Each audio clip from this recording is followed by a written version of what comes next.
antes de iniciar. Dice la palabra del Señor. Su voz subió a la puerta y se sentó allí, y aquí pasaba aquel pariente de quien vos había hablado y le dijo, fulano, ven acá y siéntate. Y él vino y se sentó. Entonces él tomó a 10 varones de los ancianos de la ciudad y dijo, sentaos aquí, y ellos se sentaron, y luego dijo al pariente, Noemí, que ha vuelto del campo de Moab, vende una parte de las tierras que tuvo nuestro hermano Elimelech, y yo decidí hacértelo saber y decirte que la compres en presencia de los que están aquí sentados y de los ancianos de mi pueblo. Y si tú quieres redimir, redime, y si no quieres redimir, decláramelo para que yo lo sepa, porque no hay otro que redima sino tú, y yo después de ti. Y él respondió, redimiré. Vamos a dejar ahí la lectura y vamos a orar en esta mañana, rogando al Señor que sea guiándonos y dándonos sabiduría.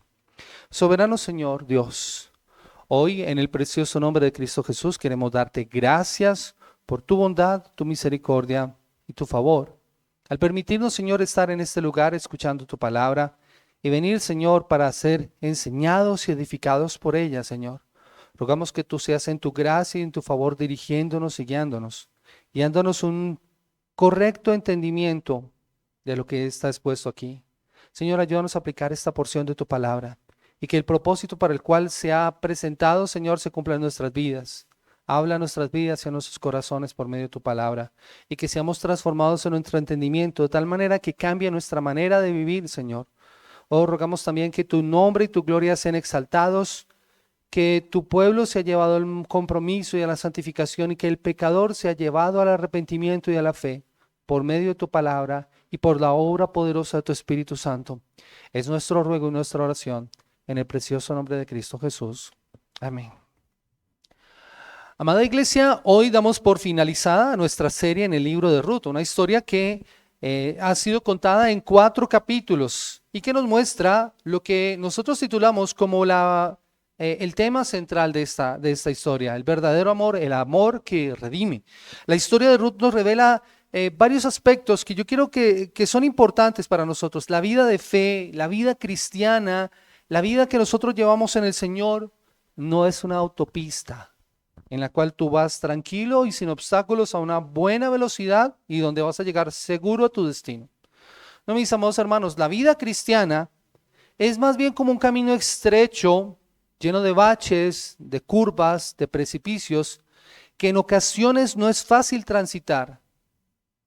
En ocasiones, a veces nos tendremos que caer y tendremos que levantarnos, golpeados, magullados, pero nos levantamos. Y todo porque no lo estamos transitando solos. Todo porque el Señor nos está acompañando a cada paso que damos, aunque a veces no es fácil verlo. Y con la segura certeza, mis amados hermanos, de que al final, por difícil que parezca el camino, vamos a llegar a la recompensa, porque el Redentor va con nosotros. Eso nos da a nosotros seguridad. Cada capítulo en esta historia nos ha mostrado a uno de los personajes de la trama y las acciones que ha tomado. En el capítulo 1 vimos a Elimelech, que toma la iniciativa de salir de Belén por causa del hambre y se establece en los campos de Moab, pero luego de 10 años de estar allí, él muere y tras la muerte de él, sus hijos se casan, pero también mueren. Han transcurrido 10 años y ahora Noemí, que es la esposa de Elimelech, es viuda, no tiene a sus hijos y además está con 2 mujeres que son sus nueras. Y ella ahora toma la iniciativa de volver a Belén, a la tierra de Israel, cuando Dios visita a su pueblo para darles pan nuevamente. Y recordamos nosotros que ella no se va sola, sino que por causa de la fidelidad de una de ellas, de Ruth, ella llega a los campos de Belén nuevamente acompañada. En el capítulo 2, a pesar de la tristeza de Noemí, Ruth toma la iniciativa de buscar el sustento para ella y para su suegra, llegando así por casualidad, de esas cosas de la casualidad de la vida, al campo de un hombre que es Booz, que más adelante va a conocer y que por la historia sabemos que es un pariente que puede redimirla. Pero el tiempo pasa Y Booz no ha tomado la iniciativa de hablar con Ruth para redimirla. Así que Noemí, en su afán de tratar de solucionar el asunto, y sabiendo que Booz es un pariente cercano que puede redimirlas, llama a su nuera y elabora un plan para que por medio de esa propuesta arriesgada de matrimonio, esa propuesta de que él sea el redentor, él tome la decisión. Todo acontece por la pura misericordia de Dios, de acuerdo a lo que ellas han planeado, y Booz comunica a Ruth que él quiere redimirla, pero hay un asunto que deben tratar, y es que hay un pariente más cercano que las puede redimir. Así que el asunto está en definir, si él las redime, pues él tiene ese derecho y puede redimirlas, pero si no, entonces Booz asumiría esa responsabilidad. Finalmente, en el capítulo 4, es Booz el que toma la iniciativa, y es lo que vamos a estar estudiando en esta mañana, acerca de esa iniciativa de Booz. Por eso la historia en el capítulo 4 gira en torno, casi en su totalidad, a Booz. Ruth ya no está tomando el papel protagónico y Noemí permanece callada, algo que no ha hecho en todo el resto de la historia. Es Booz ahora el que está tomando la parte central de la narrativa. Y la tensión está en base a esta pregunta, porque fue con lo que quedamos nosotros la semana anterior en el capítulo 3. ¿Será el otro pariente el que redimirá a Ruth? A Ruth. ¿Será el otro pariente el que redimirá a Ruth o será Booz? Y como lo veremos, es Booz el verdadero redentor. Por eso, este sermón lleva por título Redimida por el verdadero redentor. Redimida por el verdadero redentor. Y vemos en esta historia cómo Booz se vuelve en el verdadero redentor, pero también cómo nosotros tenemos necesidad de un verdadero redentor, del verdadero redentor. Y es bastante interesante esta historia porque siendo una historia de amor como lo hemos visto, el capítulo 4 tiene todo menos de romántico. Si ustedes se dan cuenta, el capítulo inicia con una transacción comercial y de hecho finaliza con una genealogía. Así que el capítulo es todo menos romántico, o sea, como que el romanticismo aquí se acaba en la historia. Pero aquí lo que nos debe importar a nosotros es ver cómo el verdadero Redentor hace su aparición. Cómo el verdadero Redentor asume su papel y cumple con su responsabilidad. Y lo primero que nosotros debemos ver, yo he dividido este sermón en 5 escenas que nos permiten a nosotros comprender toda la historia. 5 escenas. Y está estructurado de la forma en cómo se desarrolla una narrativa. Cada escena va a generar eso. Encontramos un escenario, un conflicto, un clímax, una resolución y un nuevo escenario. Y esas básicamente van a ser las 5 escenas que yo quiero trabajar en esta mañana. Y la primera de ellas la encontramos nosotros en los versículos 1 y 2. El escenario. Booz y el fulano se encuentran. Acompáñenme nuevamente a la palabra del Señor, Ruth capítulo 4, versículo 1 y versículo 2. Dice la escritura de la siguiente manera: Booz subió a la puerta y se sentó allí, y aquí pasaba aquel pariente de quien Booz había hablado y le dijo: fulano, ven acá y siéntate. Y él vino y se sentó. Entonces él tomó a 10 varones de los ancianos de la ciudad y le dijo: sentados aquí, y ellos se sentaron. Ese es el escenario. Estos versos nos plantean el escenario en donde se va a desarrollar el encuentro entre Booz y el otro pariente que es el más cercano, del cual Booz le había hablado a Noemí en el capítulo anterior. Booz llega primero a la puerta de la ciudad. Recordemos, la noche anterior Booz había hablado con Ruth sobre la posibilidad de redimirla a ella y a Noemí junto con la heredad de Elimelech, pero en ese diálogo hay un asunto que deben tratar primero. Hay un pariente más cercano que tiene la posibilidad de redimirla antes que él. Y de acuerdo al orden, de acuerdo a la prioridad, hay que darle a él la oportunidad. Si él acepta, no hay nada que hacer. Él será el redentor. Pero si no, entonces Booz asume la responsabilidad. Por lo que él hace la averiguación. Si el otro pariente es más cercano, desea redimirla junto a la tierra, pues como les digo, no hay nada que hacer. Pero si no lo hacía y si renunciaba a ese derecho, Booz, siendo el siguiente pariente en cercanía, podría redimir no solo la tierra, sino a Ruth. Así que la expectativa es grande. Y como todo lo que hemos visto en el libro de Ruth, no ocurre por casualidad, aunque así pareciera. Todo se está dando de acuerdo a lo que el Señor ha establecido. Dice la palabra del Señor que Booz subió a la puerta y se sentó allí. Y en esas que se sienta, va pasando el otro como por casualidad, casualidades de la vida. Así que él lo llamó, ¿sí? Dice la escritura que inclusive le dice, lo llama no por su nombre. En la Biblia de las Américas dice que lo llamó, pero el autor no nos indica el nombre. La Reina Valera es inclusive más dura porque así es en el original. Lo identifica como fulano, un fulano cualquiera. No nos explica el detalle, pero podemos estar seguros de que vos sí conoce el nombre. Seguramente vos lo llama por el nombre, pero el autor del libro tiene la intención de señalar que este nombre no es importante. Y ya lo vamos a ver más adelante. No se nos dice, y no se nos dice por qué razón. No, y eso no deja de ser curiosos. Algunos sugieren que por no comprometerse con Ruth y no haber cumplido con su responsabilidad, no merece ser reconocido en la historia. Es solo un personaje incidental, sin mayor relevancia en el texto. De hecho, en el diálogo es muy poco lo que habla. Dios no quiso que este hombre fuera conocido. ¿Por qué razón? No lo sabemos. Pero creo que por no haber cumplido su responsabilidad, no va a tener una relevancia en la historia. Contrario a lo que va a pasar con las personas que cumplen con su propósito y con su plan. Y quiero que miremos eso precisamente. Y como se solía hacer en los negocios de antaño, Booz no solamente se sienta con el hombre a negociar allí, sino que convoca a los ancianos de la ciudad para que sirvan como testigos, para que presencien toda palabra. Y por eso se hace a las puertas de la ciudad. En esa época los pueblos no tenían plazas como las que tenemos nosotros, mucho menos tenían juzgados. Todos los negocios se hacían en las entradas, en la puerta principal de la ciudad. Allí inclusive los mercaderes salían a vender y a comprar las cosas. Así que Booz se reúne con los ancianos que estaban allí reunidos y empieza el diálogo. No es cualquier grupo de personas, este grupo de ancianos eran personas de experiencia, de gran sabiduría, lo que era necesario para lo que se iba a dar allí, porque si se necesitaba consejo, ellos podrían darlo. Ellos fungían también como una especie de jueces y de autoridades en la nación. Habían sido delegados por Dios para poder, ¿cómo se dice?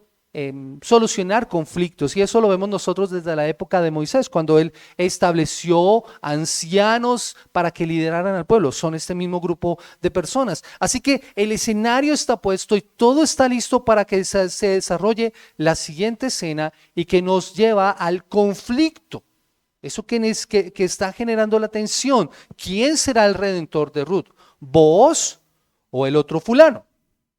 Y que encontramos nosotros en los versículos 3 al versículo 5. Dice la palabra del Señor: luego dijo al pariente, Noemí ha vuelto del campo de Moab, vende una parte de las tierras que tuvo nuestro hermano Elimelec, y yo decidí de hacértelo saber y decirte que las compres en presencia de los que están aquí sentados y de los ancianos de mi pueblo. Si tú quieres redimir, redime. Y si no quieres redimir, decláramelo para que yo lo sepa, porque no hay otro que redima sino tú, y yo después de ti. Y él respondió: redimiré. Entonces replicó Booz: el mismo día que compres la tierra de la mano de Noemí, debes tomar también a Ruth la moabita, mujer del difunto, para que restaures el nombre del muerto sobre su posesión. Y ese es el conflicto. Booz presenta el escenario al otro pariente. El versículo 1 nos dice que él fue llamado porque en orden de prioridad es quien tiene la posibilidad de realizar este acto de redención antes que Booz. ¿Cuál acto? El de comprar la tierra que Noemí está vendiendo. Ahora, recuerden que la tierra en Israel no se compraba a perpetuidad. La tierra tenía un costo muy bajo. ¿Qué era lo que se compraba? La posibilidad de las cosechas, el producido de esas cosechas hasta el año del jubileo, que era cada 50 años. Eso era lo que se estaba comprando. Lo primero entonces que se presenta es la tierra que era de la familia de Elimelec, por eso le llama hermano, eran de la misma tribu. En nuestra época, y mis amados hermanos, eso es importante, en nuestra época una porción de tierra es muy importante. Le damos mucho valor a la tierra, pero en esa época, como les digo, la tierra no era tan valiosa en sí misma, sino lo que se podía producir porque la tierra le pertenecía al Señor. Así que lo que en realidad se estaban comprando era la cantidad de cosechas. Esto era un buen negocio para el hombre, porque era una tierra que no tenía dueño y que posiblemente podría pasar a ser de su propiedad al no haber un heredero. Así que lo que se está dando aquí es una transacción comercial. Las tierras cada 50 años debían ser devueltas a sus dueños, a no ser de que no hubiera ningún heredero. De esa manera pasarían a ser de parte del que las compró. Ese es el asunto que convoca a vos con el fulano. Si el pariente quiere redimir la propiedad de Elimelec, vos también le está haciendo un llamado a cumplir con la ley del levirato, que implicaba comprar la tierra. Así que le pregunta, ¿vas a redimir la tierra o vas a ceder tu derecho a hacerlo? Lo que nos muestra el versículo 4. ¿Usará tu derecho de redimir la tierra o cederás ese derecho para que yo lo haga?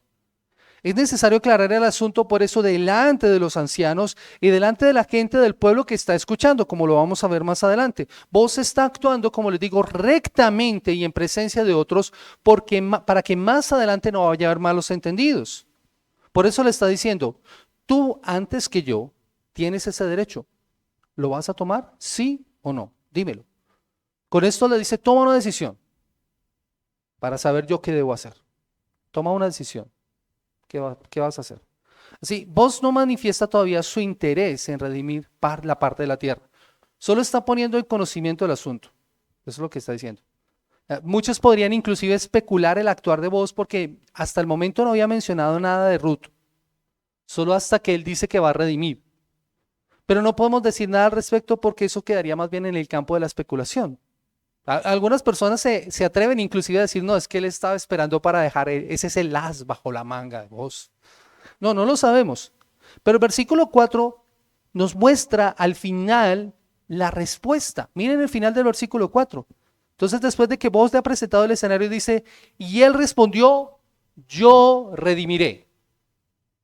Yo redimiré. El fulano redimirá la parte del campo. Al parecer ya no hay nada más que decir. Boaz y Ruth no podrán estar juntos después de todo, porque el fulano redimiría el campo. Pero el negocio no ha concluido, por eso el versículo 5 nos muestra el otro detalle. ¿Por qué actuó así Boaz, como les digo? Y no le dijo toda la información de la redención, no lo sabemos, pero ese es un detalle que debe conocer el fulano, versículo 5. Entonces replicó Boaz, el mismo día que compres las tierras de mano de Noemí, debes tomar también a Ruth la Moabita, mujer del difunto, para que restaures el nombre del muerto y sobre su posesión. Un pastor decía de modo jocoso, la tierra viene con Moabita incluida. Eso es lo que está ahora, ese es el asunto. Redimir la tierra implicaba algo más que comprarla.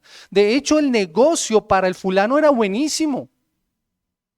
Era un negocio buenísimo, pero esto es algo que debe considerar. La tierra incluía tomar la mano de la viuda con un propósito, que la tierra no quedara en nombre de él, sino que tuviera un heredero, para que el nombre de Elimelec no desaparezca.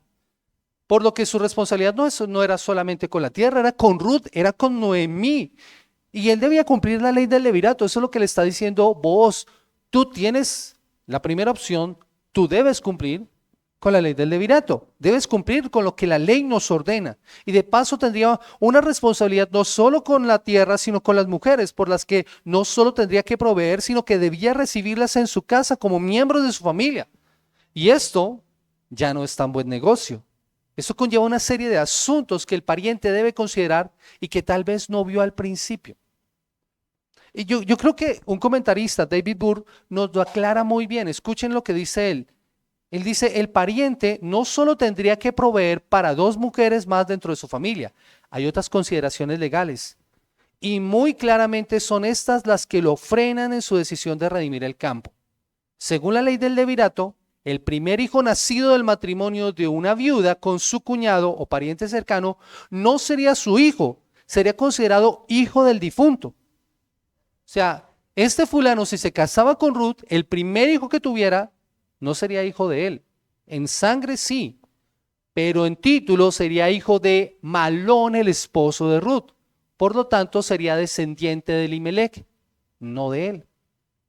Y ese es el asunto. En tal caso, al comprar el campo, el pariente no podría hacerlo con la esperanza de que con el paso del tiempo llegara a formar parte de su propia herencia. Eso fue lo que al principio vio este hombre, la oportunidad de que su hacienda, de que su tierra creciera. Su patrimonio aumentaría, pero al casarse con Ruth, Al estar con ella, ya no sería así.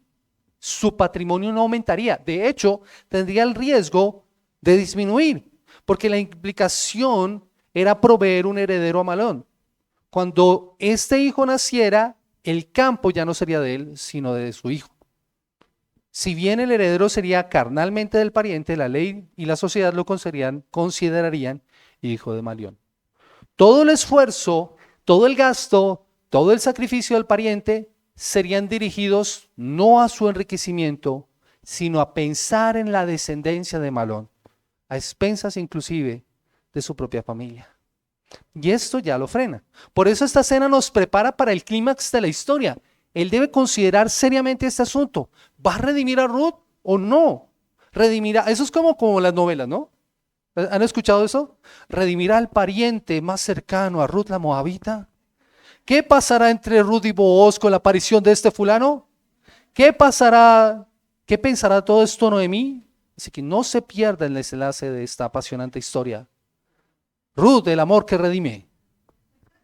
Nuevamente estamos al borde de nuestros asientos. Todos debemos sentir la tensión, porque el versículo 6 nos da la respuesta. Y esta es la siguiente escena de nuestro sermón. Precisamente es el clímax de la historia. El versículo 6 y el versículo 7. La respuesta del pariente fulano. No redimiré. Versículo 6.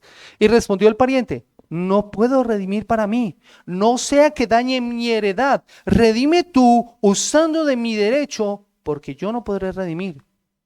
Y había ya desde hacía tiempo esta costumbre en Israel tocante a la redención y al contrato, que para la confirmación de cualquier negocio uno se quitaba el zapato y se lo daba a su compañero, y esto servía de testimonio en Israel. Y aquí encontramos entonces la respuesta. Ya creo que ya todos podemos respirar tranquilos. El fulano, sin mucha consideración al respecto, responde ante este nuevo escenario: no puedo redimirla. Lo presentado ahora por Booz cambia radicalmente, profundamente el cuadro económico. ¿Por qué? Porque son consideraciones que él debe tener en cuenta. Tal vez dañe mi propiedad, tal vez dañe mi propia herencia. Si el pariente debía casarse con Ruth, como les digo, el hijo que podría nacer de ella sería entonces heredero de la propiedad de la familia de Elimelech. Por eso les digo, en ese caso el dinero que se usaba para redimir la tierra ya no era una inversión, era un gasto, y reduciría considerablemente los recursos de su propia familia. En lugar de servir para agrandar su patrimonio, se adquirirían compromisos adicionales, porque él debía proveer para el sostenimiento no solo de Ruth y de su hijo, sino de su suegra. ¿Y quién sabe cuántos hijos más? Incluso los hijos de Ruth tendrían derecho a una porción de la heredad junto con sus hijos, que seguramente ya tenía, porque este hombre probablemente era casado. Así que el impacto para su familia era grande. En caso de redimir a Ruth, esto influye notablemente en su decisión. Este no fue, ya cambia radicalmente el negocio. Ya no es tan buen negocio. Así que él dice: no puedo redimirla, pero en realidad lo que está diciendo, y el texto original lo que está implicando es: no quiero redimirla. No es que no pueda, porque esto era una muestra de amor. Él tenía los recursos, tenía la capacidad, tenía en orden de prioridad el primer lugar. Pero él está pensando en su recurso, él está pensando en su bienestar, él está pensando en sí mismo. No está pensando en el bienestar de la otra persona. Con esta respuesta, como les digo, creo que todos nosotros descansamos al saber cómo se va a desenvolver el resto del asunto. Es claro que ahora Booz tiene el camino libre para poderse casar con Ruth, y el pariente, el fulano, renuncia a esa responsabilidad de redimir, cediéndose la voz. Por eso le dice: usa tú de mi derecho, porque yo no puedo redimirla, yo no quiero. Creo que a veces nos pasa así a nosotros, mis amados hermanos. A veces no es que nosotros no podamos hacer ciertas cosas. Simplemente es: no quiero. Y tenemos que ser honestos. ¿Cuántas veces decimos: no, yo no puedo orar, yo no puedo sacar tiempo para hacer esto o aquello, yo no puedo dar más para la obra del Señor? No, simplemente es la razón. A veces estoy pensando tanto en mí, en mi bienestar, yo, que se me olvida que mi llamado y mi responsabilidad es con el Señor. Y eso debería llevarnos a considerar: ¿cómo estamos actuando nosotros? ¿Nos parecemos más al fulano? Así que debemos tener cuidado con esto. El autor nos expone y hace una aclaración, porque según las costumbres, el contrato no se sellaba con una firma como lo hacemos nosotros, en donde ponemos las cláusulas de cumplimiento, ¿cómo es que esas otras? Las arras. ¿Sí? Si tú incumples, entonces tienes que dar esto o aquello. No, la costumbre es bastante extraña, ¿no les parece? Lo que hacía era quitarse un zapato y dárselo al otro. Es muy cenicienta, sí. ¿Qué iba a hacer el otro allá con un zapato nono ahí? Viudo ahí el zapato. Pero creo que la intención es visual. Algunos dicen que inclusive esto tenía que ver con la promesa de Dios que todo lo que pisare la planta de tus pies sería de ellos, en el sentido de los israelitas, recuerden, la tierra. Él está dando el derecho para que pise esa tierra y que sea de él. Pero yo creo que la intención es también más visual. La intención es precisamente señalar, y recuerdas el contrato que hicimos, si en algún momento alguna de las partes no recordaba bien cuál era el asunto, recuerda el compromiso que hicimos y por ese compromiso yo tengo este testigo, un zapato que tú me diste en presencia de los ancianos y delante del pueblo. Era un testimonio, pero también hay una intención ahí de recordar algo. ¿Cómo creen ustedes que vos miraría ese zapato, esa sandalia que recibió del fulano? Porque con ella, con ese zapato, selló su compromiso de amor por una mujer moabita. Ese era un recordatorio para ellos. Recordaban que esa sandalia había sido suficiente evidencia de la muestra de amor y de la obra del Señor. Y esto nos lleva entonces a la siguiente escena del relato, lo que nos muestra como la resolución precisamente que encontramos nosotros en los versículos 8 al versículo 12, dice la palabra del Señor. Entonces el pariente de Booz dijo a Booz, tómalo tú, hablando acerca de la redención, y se quitó el zapato. Y Booz dijo a los ancianos y a todo el pueblo, vosotros sois testigos hoy de que he adquirido de mano de mí todo lo que fue de Elimelec y todo lo que fue de Kelión y Malón, y que también tomo por mi mujer a Ruth la Moabita, mujer de Malón, para restaurar el nombre del difunto sobre su heredad, para que el nombre del muerto no se borre de entre sus hermanos y de la puerta de su lugar. Vosotros sois testigos hoy. Y dijeron todos los del pueblo que estaban a la puerta con los ancianos, testigos somos. Jehová haga que la mujer que entra en tu casa como a Raquel y a Lea, las cuales edificaron la casa de Israel, y tú seas ilustre en Efrata y seas de renombre en Belén. Y sea tu casa como la casa de Fares, el que Tamar dio a luz a Judá, por la descendencia de esa joven que te dé Jehová. Amén. Entonces encontramos aquí la cuarta escena y es la resolución. Vos acepta la responsabilidad de ser el redentor.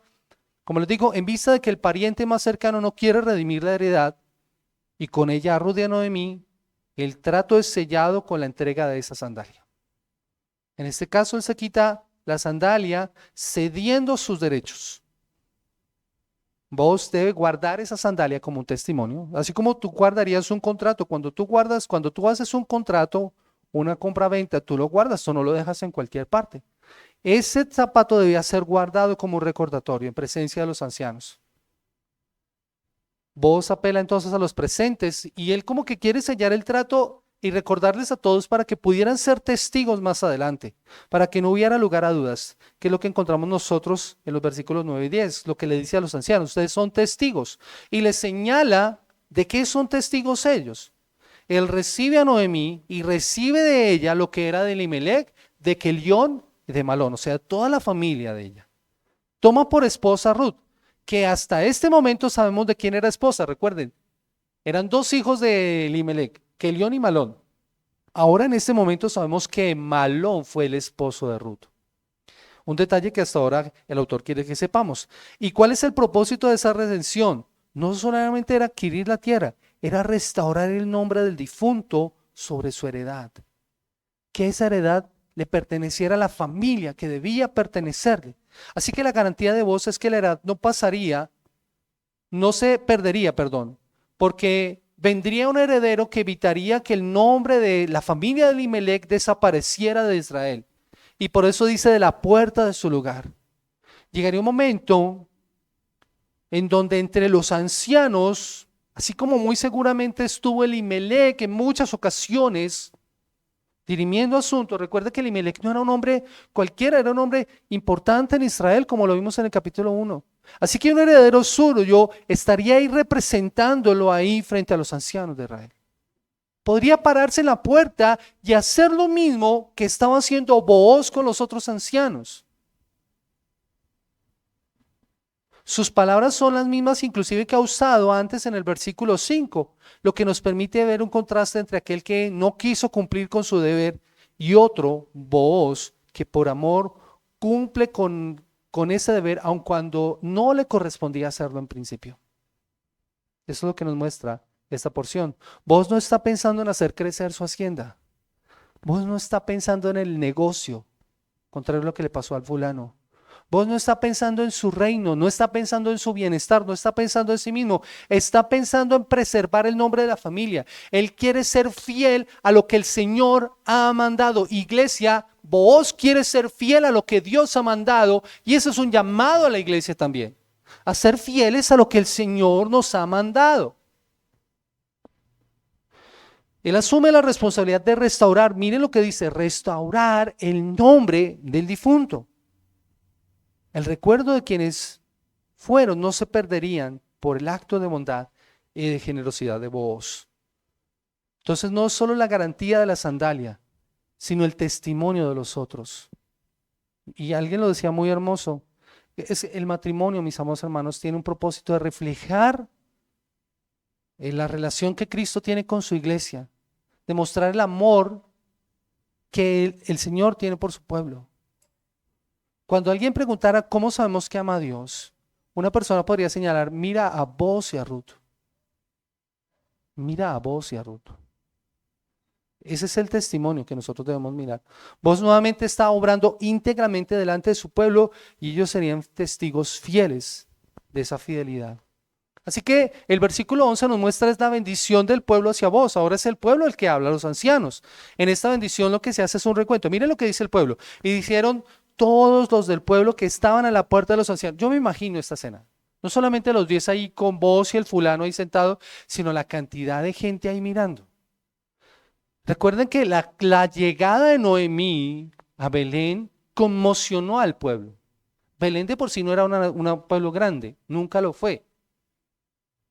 Pero yo me imagino la cantidad de gente escuchando, Booz llamó al fulano. La cantidad de gente, pero cuando termina, mire lo que dice la gente, y dijeron todos los del pueblo que estaban a la puerta con los ancianos, testigos somos, testigos somos. No sabemos quién toma la vocería, pero escuchen estas palabras, Jehová haga a la mujer que entra en tu casa, como a Raquel y a Lea, las cuales edificaron la casa de Israel, y seas ilustre en Efrata, y seas de renombre en Belén, y sea tu casa como la casa de Fares, el que Tamar dio a luz a Judá, por la descendencia que de esta joven te dé Jehová. Esta bendición es bastante interesante, pero recuerden que ellos están mirando toda su línea genealógica. Pero también hay otros detalles que no podemos perder de vista. Ellos piden la fertilidad de esta pareja, que tenga muchos hijos, y por eso están señalando a Raquel y a Lea, que es bastante interesante. Al principio ambas mujeres eran estériles, no pudieron tener hijos en un principio. El Señor obró abriendo sus matrices y a través de sus siervas ellas tuvieron sus otros hijos. Así que ellas fueron el sustento, el fundamento para que la nación de Israel se estableciera y el Señor las usó a ellas como instrumento para hacer esta nación. Pero ellos ahora están pidiendo que ocurra lo mismo con Ruth. Recuerden, Ruth estuvo casada por lo menos 10 años y no tuvo hijos. Así que lo que probablemente muchas personas podrían haber pensado, esta mujer era estéril. Pero ellos están pidiendo para que ella tenga hijos. Y para que esos hijos sean importantes, están pidiendo que aquello por lo que Booz quería redimir a Ruth se cumpliera y tuviera muchos hijos. Porque para los israelitas eso garantizaba el futuro de la familia. O sea, vos te vas a casar con Ruth, que se cumpla tu deseo, que puedas redimir a la familia de Elimelec. Ellos oran pidiendo no solamente eso, sino que él sea ilustre en Efrata, es decir, en Belén. Y esa oración se cumple, mis amados hermanos. Esa oración se cumple, es casi una oración profética. Recuerden, siglos más tarde, en un humilde pesebre, nacería el más grande descendiente de Booz y que es el Salvador del mundo, Jesucristo. Allí está haciéndose ilustre Booz por ese acto de redención. Pero es bastante interesante, nuevamente el versículo 12 pareciera extraño, porque está usando una historia un poco extraña en la historia. En Génesis capítulo 38 nosotros encontramos a este personaje Fares. Si usted va leyendo la historia, en el capítulo 37 encontramos la historia de José vendido por sus hermanos, y en el capítulo 38 esta historia, y luego Moisés continúa con la narración del resto de la historia de José. Y uno dice, ¿y esta historia tan rara ahí en la mitad? Pero aquí está la razón. Fares es hijo, algo similar a lo que estaba pasando con Ruth, de uno que no quería cumplir con la ley del levirato. Y Fares es de la descendencia, o más bien Booz es de la descendencia de Fares. Mientras que otro se negó a cumplir la ley, Fares es el resultado de la preservación de la nación bajo el gobierno de Dios. Y esto porque, como dice un autor, a pesar de los fracasos humanos, la línea mesiánica debía ser preservada. Y ahí es donde nosotros vemos la aparición de Fares. Aquí es cuando cobra sentido ese capítulo, el capítulo 38. La historia concluye de nuevo con ese nuevo escenario del final de la historia que nosotros encontramos en los versos 13 al 22. Leamos por favor la palabra del Señor. Booz pues tomó a Ruth y ella fue su mujer y se llegó a ella. Y Jehová le dio que concibiese y diese a luz un hijo. Y las mujeres decían a Noemí, loado sea Jehová, que hizo que no te faltase hoy pariente cuyo nombre sea celebrado en Israel, el cual será restaurador de tu alma y sustentará tu vejez, pues tu nuera que te ama lo ha dado a luz y ella es de más valor para ti que 7 hijos. Y tomando Noemí el hijo, lo puso en su regazo y fue su aya o su nodriza. Y le dieron nombre las vecinas diciendo, le ha nacido un hijo a Noemí. Y lo llamaron Obed, que significa siervo. Este es el padre de Isaí, padre de David. Estas son las generaciones de Fares. Fares engendró a Esrón, Esrón engendró a Ram, Ram engendró a Aminadab, Aminadab engendró a Naasón, Naasón engendró a Salmón, Salmón engendró a Booz, Booz engendró a Obed, Obed engendró a Isaí, Isaí engendró a David. La historia concluye, mis amados, con este nuevo escenario y el final de la historia. Booz se casa con Ruth, fruto de esa unión tienen un hijo, no se nos dice nada más. No hay romanticismo, no hay boda, no, hay boda muy seguramente, pero no se nos cuentan los detalles. Esta no es la farándula cristiana, así que los detalles no son importantes. Recuerden, durante casi 10 años Ruth estuvo casada con Malón, no pudieron tener hijos. Qué frustración tan grande debe haber sido para esta familia, especialmente al morir los 2 hijos, Malón y Kelión. Noemí queda sola con sus 2 nueras que también parecen estériles. Pero la historia de la familia va a cambiar. La historia cambia por el acto de Dios en medio de ellas. Al principio, el pasaje nos muestra todas las pérdidas. De hecho, miren lo que dice Noemí en el capítulo 1, el versículo 21. Yo me fui llena, pero Jehová me ha hecho volver con las manos vacías. ¿Por qué me llamaréis Noemí? Ya que Jehová me ha dado testimonio contra mí y el Todopoderoso me ha afligido. Pero ahora esta mujer puede decir que está llena nuevamente. Y eso es precisamente lo que señalan las mujeres que están allí. Ya, Noemí, loado sea el Señor. Mira esa nuera que tienes. Es más valiosa para ti que 7 hijos. El hijo que ella te dio, te va a cuidar en tu vejez. Miren, la vida de Noemí es diferente porque no quedó sola después de todo.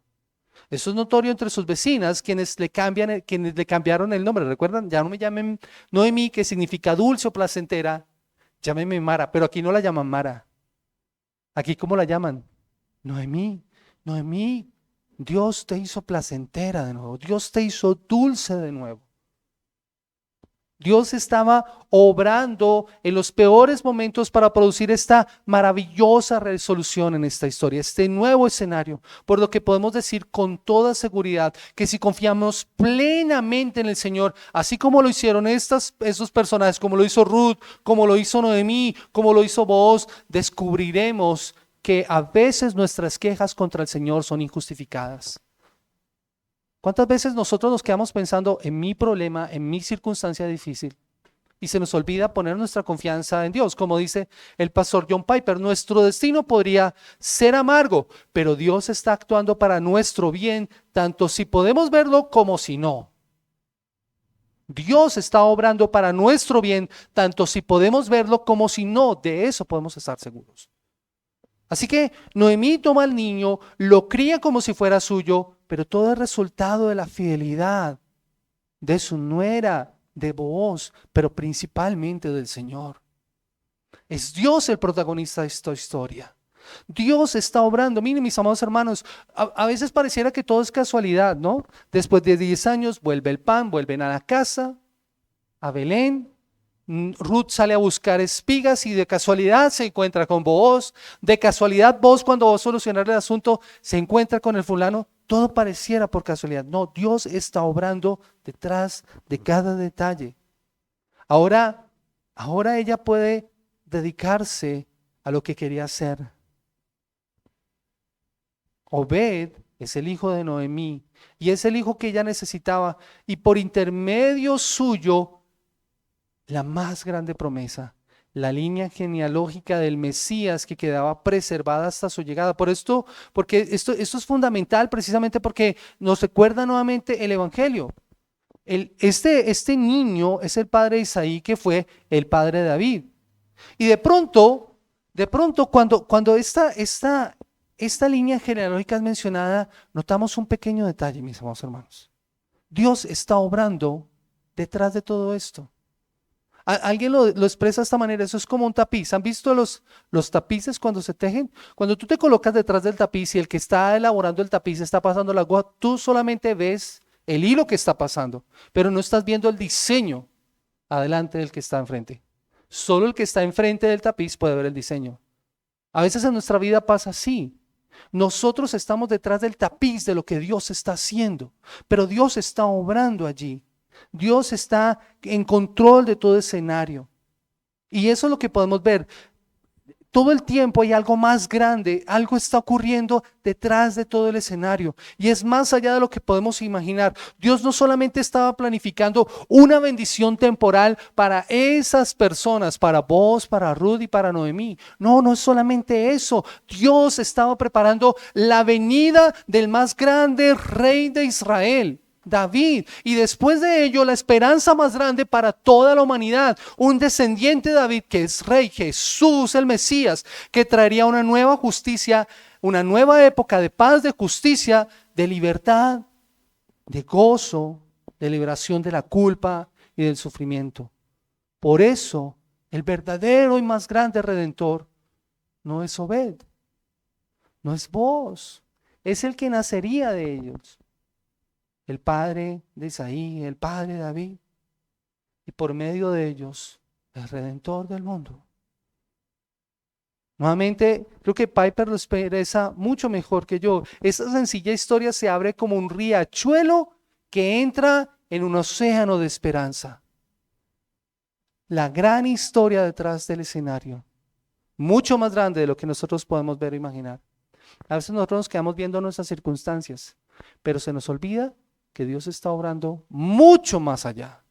Ruth nos enseña a ver las señales de la gracia en nuestras vidas y para ayudarnos a confiar en la gracia de Dios cuando las dificultades o los problemas no nos dejan ver más allá. Recordemos, Dios está obrando y está llevándonos de la mano aún en las peores circunstancias que parecieran casualidades, pero que Él está mostrando que Él está en medio de toda la historia. Mis amados hermanos, el rescate de estas mujeres corrió por cuenta de uno que no solo tenía los recursos para hacerlo, sino que también tenía el deseo para hacerlo. Y eso produce gozo en medio del dolor y el sufrimiento que tuvieron que experimentar. Pero mis amados hermanos, esto también nos habla a nosotros. Y nuevamente nos muestra el Evangelio. Porque nosotros fuimos rescatados por alguien que tenía los recursos y el deseo para hacerlos. Él nos amó a nosotros cuando nosotros estábamos muertos en nuestros delitos y pecados. Cuando éramos irredimibles por nosotros mismos. Nosotros no teníamos los recursos para rescatarnos a nosotros mismos. No podíamos rescatarnos. Pero de la misma manera en que Ruth es rescatada por ese pariente cercano, Booz, y que cambia todo escenario sombrío, mis amados hermanos, Dios hace así mismo con nosotros. Por eso Booz es un tipo de Cristo, el Redentor. Pero la gran diferencia, mis amados hermanos, es que Booz no tuvo que entregar su vida para rescatarnos. Cristo la ofrece por completo y derrama hasta la última gota de su sangre para redimirnos. Ruth recibe redención al casarse con Booz, pero Noemí recibe también redención por medio del pequeño niño que nacería, su nieto, que se vuelve también su redentor, su seguridad para su vejez. Y eso es como lo dice una autora, estas dos historias de redención son un preámbulo para la verdadera historia de redención. Darle un esposo a Ruth y un nieto a Noemí no es el final de la historia, es solo el comienzo para muchos. Y esos muchos, mis amados hermanos, somos nosotros. Ese es el comienzo o parte de esa historia de redención en la que estamos incluidos muchos, pero aún faltan muchos más a los cuales tenemos que mostrarles a ese Redentor que tiene todavía el poder para redimir. Somos nosotros los llamados a llevar esa salvación. Dios salva a sus escogidos por medio del Redentor que vendría. Ese Redentor ya vino y sigue redimiendo. Y saben, nos pone a nosotros para decirles, mira, aquí está el Redentor. Conócelo a Él, ámalo a Él. Nosotros tenemos un mejor y más excelente Booz, mis amados hermanos. Iglesia, tú tienes un mejor y más excelente Booz. Porque Jesús derrama su salvación sobre nosotros, su iglesia, y nos provee seguridad en medio de nuestras circunstancias difíciles, en medio de nuestras almas abatidas y cansadas. Porque nuestro final está garantizado en el cielo. Jesús es el verdadero redentor de la historia. Por eso desde nuestro punto de vista y al ver la revelación completa, mis amados hermanos, la historia no finaliza allí. Recuerden, esta historia se da en medio de una época muy, muy difícil, ¿no? En la época de los jueces, pero está preparando el camino para mostrar la respuesta. Hoy Andrés leía en Jueces capítulo 21, el último versículo, ¿recuerdan? En ese tiempo no había rey en Israel y cada uno hacía lo que bien le parecía. Y de inmediato aparece esa historia. Dios está preparando a su pueblo para el rey que vendría. Hoy nosotros miramos hacia el pasado y vemos al rey que vino. A Él acudimos porque Él tiene el poder para redimirnos. Y es la más grande redención de todas, la redención a través de un hijo de David, de Jesucristo. Por eso Gálatas capítulo 13, el versículo 13 dice, Cristo nos redimió. Oigan esto, Cristo nos redimió, Cristo compró, porque eso es lo que significa redimir, comprar, pagar el precio. Cristo nos redimió de la maldición de la ley. Tito capítulo 2, el versículo 14 dice, quien se dio a sí mismo por nosotros para redimirnos de toda iniquidad. Él nos compró a precio de sangre. Cuando Jesús aún estaba en el vientre de su madre, Zacarías, el padre de Juan el Bautista, dice en su profecía cuando pudo hablar, bendito sea el Señor, Dios de Israel, que ha visitado y redimido a su pueblo. Lucas 1:68. Por eso, mis amados hermanos, iglesia, por eso, en medio de las circunstancias difíciles, y aunque parezca que las sombras sean más grandes, aunque parezca que no hay solución para tus circunstancias, recuerda lo que dice Job capítulo 19, el versículo 25. Job, capítulo 19, el versículo 25 al 27. Iglesia, escucha estas palabras. El Señor te redimió. El Señor que te redime te sigue acompañando. Él sigue siendo tu redentor. Y dice Job, capítulo 19, y yo creo que escucharlo de las palabras de Job, de la boca de Job, debería ser para nosotros muy fuerte. Job, en medio de todo su sufrimiento y de todo su dolor, dice de esta manera: yo sé que mi Redentor vive y al fin se levantará sobre el polvo. Y después de deshecha esta mi piel, en mi carne he de ver a Dios, al cual veré por mí mismo, y mis ojos lo verán, y no otro, aunque mi corazón desfallece dentro de mí. ¿Por qué te atormentas, iglesia? Creyente, ¿por qué dejas que tus circunstancias te superen? Recuerda Noemí. En el capítulo 1 ella pareciera que sus circunstancias las ha superado. Tanto es así que su problema la define. ¿No deberíamos ser más bien como Job? En medio de la circunstancia difícil, decir: yo sé que mi Redentor vive, si Él nos dio con Él todas las cosas. ¿Por qué nos atemorizamos? ¿Por qué nos llenamos de temor? Que el Señor nos ayude, porque necesitamos esto: al cual veré por mí mismo, y mis ojos lo verán, y no otro, aunque mi corazón desfallece dentro de mí. Mira al Señor, iglesia. Pero su redención es también para ti que estás sin Cristo en esta mañana. Su redención es para ti que estás sin Cristo en esta mañana. Tú puedes ser redimido por el verdadero Redentor si vienes a Él en arrepentimiento y fe. Podrás recibir la gracia y la obra salvadora del Señor, que no solamente era para un puñado de personas como lo vimos, no era solamente para ese puñado de personas en Belén en ese momento. Jesús murió para dar salvación y vida eterna a todo aquel que cree en Él. Dice la palabra del Señor en Apocalipsis 5:9: tú fuiste inmolado y con tu sangre nos has redimido para Dios. Y lo has hecho, dice la Escritura, de todo linaje, lengua, pueblo y nación. Así que si estás sin Cristo en esta mañana, puedes venir a Él en arrepentimiento y fe, seguro de que Él no te desechará si confiesas hoy tu pecado y le dices: sé mi Redentor. Ruth fue valiente cuando se presentó ante Booz para decirle: redímeme. Eres tu pariente cercano, redímeme.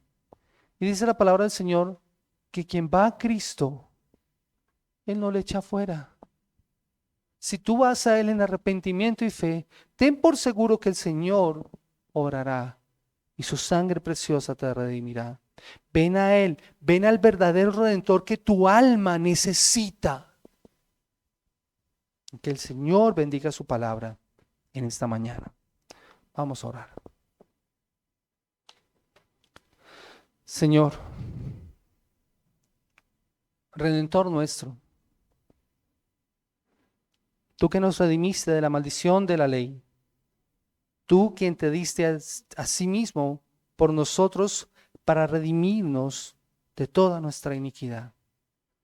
Tú, Señor, que nos has visitado y has redimido a tu pueblo, Señor. Tú, bendito Señor, que en medio de nuestras dificultades, en medio de nuestras luchas, en medio de nuestras pruebas, Señor, nos ayudas a recordar. Y hoy podemos decir, junto con Job: yo sé que mi Redentor vive y al fin se levantará sobre el polvo. Y después de deshecha esta mi piel, en mi carne he de ver a Dios. Señores, que esa sea nuestra oración en esta mañana. Que en nuestras circunstancias difíciles nosotros podamos buscar y ver al Redentor que nos acompaña y nos consuela. Que en los momentos de bienestar, Señor, no olvidemos a ese Redentor que lo dio todo por nosotros para que nosotros tuviéramos una vida y vida en abundancia. Señor, que podamos recordar que solo por la obra de Cristo Jesús, esa redención perfecta y completa, es que nosotros estamos aquí.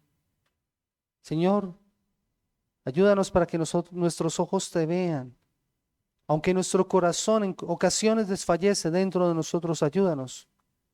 Que nosotros te podamos ver por nosotros mismos. Abre nuestros ojos para ver y contemplar a este verdadero Redentor. El verdadero Redentor que nuestras almas necesitan. Somos redimidos y fuimos redimidos por el verdadero Redentor. Oh, gracias por esa obra de salvación en la cruz del Calvario. Porque por medio de ella, Señor, tú nos has redimido y nos has rescatado, Señor, para darnos una nueva vida. Señor, gracias por tu pueblo aquí reunido en esta mañana. Rogamos que en tu gracia y en tu favor tú bendigas y guardes las vidas de los que estamos aquí. Y que en tu nombre precioso todos nosotros podamos comprender la gracia y la salvación tuya. En el precioso nombre de Cristo Jesús. Amén. Que el Señor les bendiga grandemente, mis amados hermanos.